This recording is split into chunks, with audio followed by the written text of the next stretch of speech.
Welcome students, स्वागत है आप सभी का आपके अपने YouTube चैनल पर। और आज का हमारा टॉपिक रहने वाला है प्रोनाउन यानी सर्वनाम। प्रोनाउन यानी सर्वनाम बेसिक रूप से देखा जाए तो प्रोनाउन दो शब्दों से मिलकर बना हुआ है, जिसमें पहला शब्द है हमारा प्रो और दूसरा शब्द कौन सा, नाउन। प्रो जिसको हम कहेंगे फॉर और नाउन जिसे कहेंगे नाउन यानी संज्ञा। यानी वह वर्ड जो नाउन के लिए यूज में होता है वही क्या कहलाता है, हमारा प्रोनाउन कहलाता है।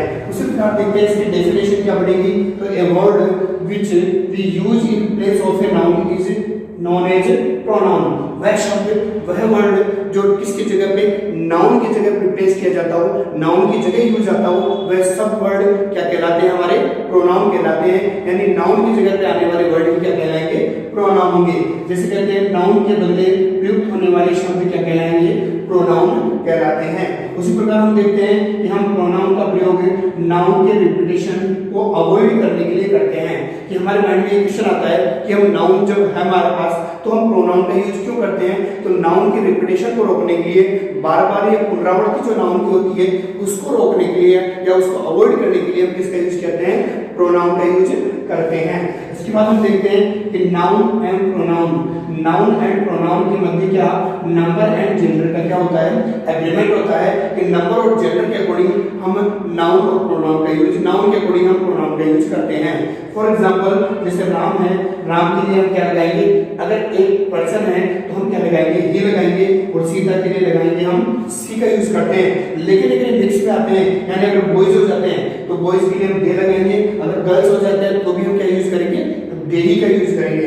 यार गर्ल्स और बॉयज होंगे तो भी हम दे का ही यूज करते हैं। जैसे पेन के लिए हम इट का यूज करते हैं, क्लाइमेट के लिए हम डेट का यूज करते हैं और कार के लिए हम वर्ब का यूज करते हैं। इस प्रकार से एग्रीमेंट, और किसका एग्रीमेंट होगा, नंबर और जेंडर का एग्रीमेंट। नंबर किसमें पाया जाता है, नाउन और प्रोनाउन के में पाया जाता है। प्रोनाउन में kinds of pronoun, kinds of pronoun में देखते हैं कि हम लोग को बेसिक रूप से इसको 11 पार्ट्स में बांटा है। तो हम देखते हैं kinds of pronoun. Kinds of pronoun क्या होते हैं, इसके बारे में देखिए। कितने प्रकार के प्रोनाउन होते हैं जो हमें पढ़ने होते हैं। उसमें सबसे पहले हमने देखा, पहला होता है पर्सनल प्रोनाउन। पर्सनल प्रोनाउन जिसको हम पुरुषवाचक सर्वनाम या व्यक्तिवाचक सर्वनाम के नाम से जानते हैं, जिसमें हम I, me, us, you, he, him, she etcetera आदि प्रोनाउन का यूज किया जाता है। नंबर 2 में देखते हैं हमारा रिलेटिव प्रोनाउन। सेकंड पार्ट है इसका रिलेटिव प्रोनाउन, जिसको हम क्या बोलेंगे, संबंधवाचक या संबंध सूचक प्रोनाउन के नाम से जानेंगे, जिसके अंतर्गत who, whom, whose, which, that etcetera pronoun का यूज किया जाता है। नंबर 3 में देखते हैं हमारा इंट्रोगेटिव प्रोनाउन। इंट्रोगेटिव प्रोनाउन यानी प्रश्नवाचक सर्वनाम। प्रश्नवाचक सर्वनाम के अंदर who, whom, whose, which, whose, where etcetera pronoun का यूज किया जाता है। देन उसके बाद हम देखते हैं रिफ्लेक्सिव प्रोनाउन। रिफ्लेक्सिव प्रोनाउन का मतलब निजवाचक सर्वनाम, जिसके अंतर्गत हम myself, ourself, yourselves etcetera pronoun का यूज किया जाता है। देन आता है हमारा emphatic pronoun. Number 5 part emphatic. Emphatic का मतलब होता है दृढ़ता सूचक या दृढ़ता वाचक सर्वनाम, जिसमें हम कहते हैं myself, yourself, himself, herself etcetera.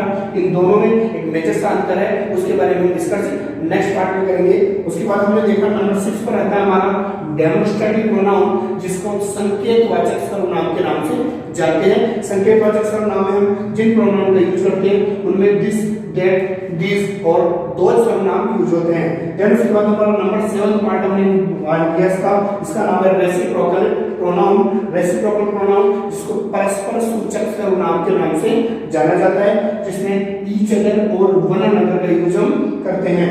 Number 8 part है इसका डिस्ट्रीब्यूटिव प्रोनाउन। डिस्ट्रीब्यूटिव प्रोनाउन यानी विभाग सूचक प्रोनाउन, जिसके अंतर्गत each, every, either, neither etcetera pronoun का यूज किया जाता है। देन उसके बाद नंबर 9 पर है इंडेफिनाइट प्रोनाउन। इंडेफिनाइट का मतलब होता है अनिश्चित प्रोनाउन या अनिश्चित सर्वनाम, जिसमें हमने देखा everybody, somebody, someone, no one आदि वर्ड का यूज करते हैं। देन नंबर 10 पार्ट इसका एक्सक्लेमेटरी प्रोनाउन यानी विस्मयादिबोधक सर्वनाम, विस्मयादिबोधक सर्वनाम जिसमें व्हाट एक्सेट्रा यूज किया जाता है। और नंबर 11 पार्ट इसका कौन सा, पजेसिव प्रोनाउन, पजेसिव प्रोनाउन यानी अधिकार सूचक सर्वनाम जिसमें हम mine, ours, yourself, yours, his, hers etcetera pronoun का यूज करते हैं। प्रोनाउन, काइंड्स ऑफ प्रोनाउन के अंतर्गत हमें देखते हैं कि इनके कौन-कौन से काइंड्स होते हैं, जिनमें सबसे पहला हमारे सामने है जिसको बोलते हैं पर्सनल प्रोनाउन।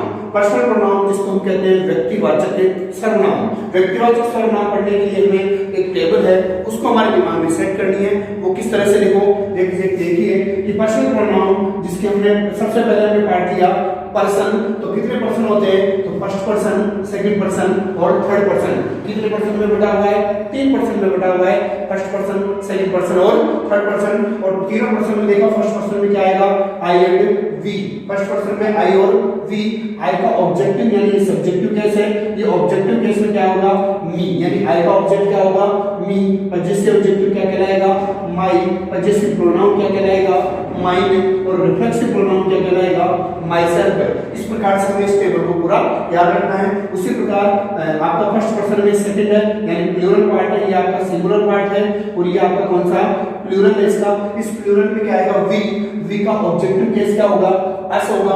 उसी प्रकार पजेसिव एडजेक्टिव क्या होगा, आवर है। उसी प्रकार पजेसिव प्रोनाउन क्या होगा, आवर्स होगा। और रिफ्लेक्सिव प्रोनाउन क्या होगा, आवर सेल्व्स होगा, क्योंकि यहाँ पे सेल्फ है और सेल्फ का जैसे प्लूरल बनाएंगे हम क्या बन जाएगा, सेल्व्स हो जाएगा। उसी प्रकार नेक्स्ट देखिए हम आते हैं सेकंड पर्सन पर, और सेकंड पर्सन हमारे पास कौन सा है, यू। और यू होता है तो यू का ऑब्जेक्टिव भी क्या होगा, यू ही होगा। यू का पजेसिव ऑब्जेक्टिव योर होता है, पजेसिव प्रोनाउन योर्स होता है, रिफ्लेक्सिव प्रोनाउन योरसेल्फ होगा यदि सिंगुलर पार्ट है तो। क्योंकि इट मींस आपको इसमें ध्यान रखना है कि यू का सिंगुलर भी होता है और यू का प्लूरल भी यू ही होता है। तो हमें अगर सिंगुलर है तो योरसेल्फ का यूज करना होता है, और यही प्लूरल हो जाए तो हमें किसका, योरसेल्फ का यूज करना होता है। उसी प्रकार हमने कहा बात की थर्ड पर्सन में। थर्ड पर्सन में हमारे सामने ही, सी, इट और दे, ये 4 पार्ट आते हैं। ही का ऑब्जेक्ट क्या होगा, हिम होगा। आपका पजेसिव एडजेक्टिव क्या कहलाएगा, हिज।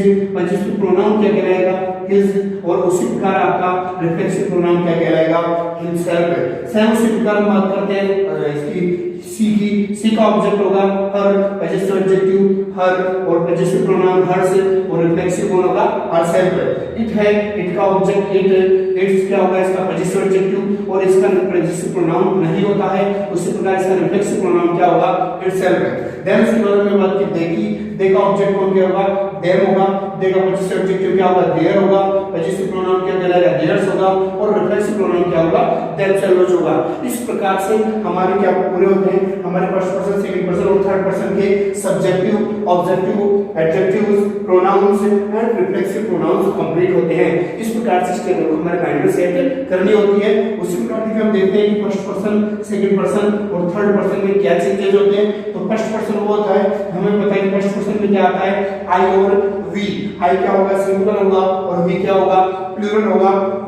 ये क्या होते हैं, द पर्सन और द पर्सन स्पीकिंग और राइटिंग, यानी वह पर्सन जो स्पीकिंग करता है या राइटिंग करता है वह सेल्फ खुद पर्सन होगा। अगर वो सिंगुलर होगा तो उसके लिए हम आई का यूज करते हैं, और वो प्लूरल होगा तो हम उसके लिए वी का यूज करते हैं। उसी प्रकार हम बात करते हैं सेकंड पर्सन की, जिसमें आता है यू। यू इसमें देखते हैं कि द पर्सन स्पोकन टू और रिटन टू, यानी जिसको बोला जाता है और जिसके बारे में लिखा जाता है और जिसके बारे में बोला जाता है वह पर्सन क्या कहलाएगा, सेकंड पर्सन में आएगा, जिसको हम यू से इंडिकेट करते हैं। इसका सिंगुलर यू होता है और जिसका प्लूरल भी यू ही होता है। देन हम बात करते हैं थर्ड पर्सन की, जिसमें ही, सी, इट और दे।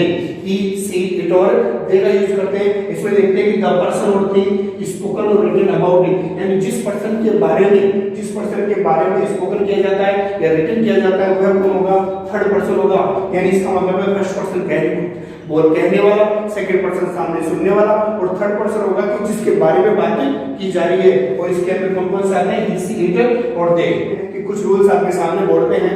देखिए रूल नंबर 1, पर्सनल प्रोनाउन में से जिस क्वेश्चन पूछा जाएगा वो कैसे पूछा जाता है उसके बारे में डिस्कस करेंगे। इसमें जैसे जब विभिन्न प्रोनाउन एक ही सेंटेंस में प्रयुक्त हो तो उस कंडीशन में हम क्या करें, जब किसी भी एक सेंटेंस में एक से अधिक प्रोनाउन का यूज करते हैं, यानी फर्स्ट पर्सन, सेकंड पर्सन और थर्ड पर्सन तीनों आ जाए, तो उनका क्या क्रम होना चाहिए, इसके बारे में हम इसको डिस्कस करेंगे।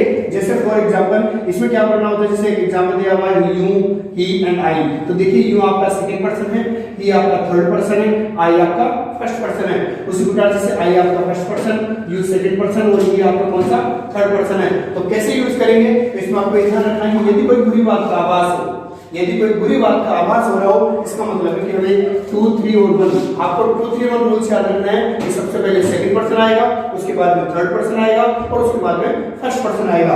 और यदि कोई बुरी बात कही गई हो तो इसका कंडीशन में आपका 1, 2, 3 आ जाएगा, यानी बुरी बात का आभास ना हो तो 2, 3 और 1, यानी सेकंड पर्सन, थर्ड पर्सन और फर्स्ट पर्सन। और यदि बुरी बात कही गई हो उस कंडीशन में पहले फर्स्ट पर्सन, उसके बाद सेकंड पर्सन और उसके बाद में थर्ड पर्सन का यूज किया जाता है। यह प्रोनाउन का क्रम हमें याद रखना है।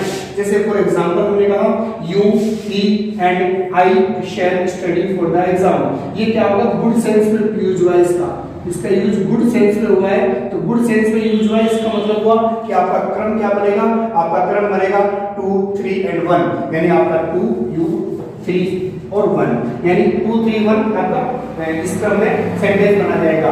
और यदि अगर इस बात को कहा जाए कि I, you and he made a blender, blender का मतलब होता है बहुत बड़ी भूल होना, तो अगर यहाँ पर क्या हुआ, बुरी बात कही गई है, इस सेंस में आपका जो क्रम हो जाएगा वो पहले फर्स्ट पर्सन आएगा, उसके बाद सेकंड पर्सन, उसके बाद में थर्ड पर्सन। तो हम पहले फर्स्ट पर्सन, सेकंड पर्सन और थर्ड पर्सन का यूज करेंगे। ये ज्यादातर मिस्टेक्स आपके एग्जाम्स में पूछी जाती है इस तरह की, तो आपको इसके बारे में ध्यान रखना है। नेक्स्ट आपके रूल नंबर 2 है इसमें, जैसे रूल नंबर 2 में आपको याद रखना है कि यदि सेंटेंस में लेट आ जाए, लाइक आ जाए, बिटवीन आ जाए, बट आ जाए या एक्सेप्ट आ जाए, और तो इसके बाद में हमेशा और हमेशा हमें याद रखना है कि कौन सा केस आएगा, हमेशा ऑब्जेक्टिव केस का ही प्रयोग किया जाता है। इन वर्ड्स को याद रखना है। जैसे एग्जांपल में आपका लेट आया हुआ है तो हम ऑब्जेक्टिव केस लगाएंगे, मी लगाएंगे, ना कि आई का यूज करेंगे। उसी प्रकार सेकंड सेंटेंस में देखिए लाइक आ रहा है तो लाइक के बाद में हमें ऑब्जेक्टिव केस का यूज करना होता है। उसी प्रकार से रूल नंबर 3 आपको याद रखना है, जिसमें आपको ये ध्यान रखना है कि यदि कोई भी दो नॉमिनेटिव केस के बीच में, नॉमिनेटिव का मतलब होता है सब्जेक्टिव केस, जो दो नॉमिनेटिव या सब्जेक्टिव केस के बीच में तुलना हो तो हमें और उसके बाद में एज और देन का यूज हो तो उनमें हमेशा नॉमिनेटिव केस का यूज किया जाता है। और यदि अगर दो ऑब्जेक्टिव केस के बीच में तुलना हो रही हो और उनके बाद में एज और देन हो तो हमें ऑब्जेक्टिव का केस का ही यूज करना होता है। ऑब्जेक्टिव के बीच में तुलना होने पर ऑब्जेक्टिव केस और सब्जेक्टिव के बीच में तुलना होने पर सब्जेक्टिव केस का यूज किया जाता है। जैसे he is as fast as, तो यहाँ पे ऑब्जेक्ट सब्जेक्टिव केस की तुलना हो रही है तो हमें एज के बाद में क्या लगाना होगा, आई का ही यूज करना होगा। इसी प्रकार आई नो यू देखो ऑब्जेक्टिव केस है यहाँ पे, और इस कंडीशन में हमें यहाँ पर क्या एज के बाद किसका यूज होगा, ऑब्जेक्टिव केस का यूज करेंगे, ना कि सब्जेक्टिव का।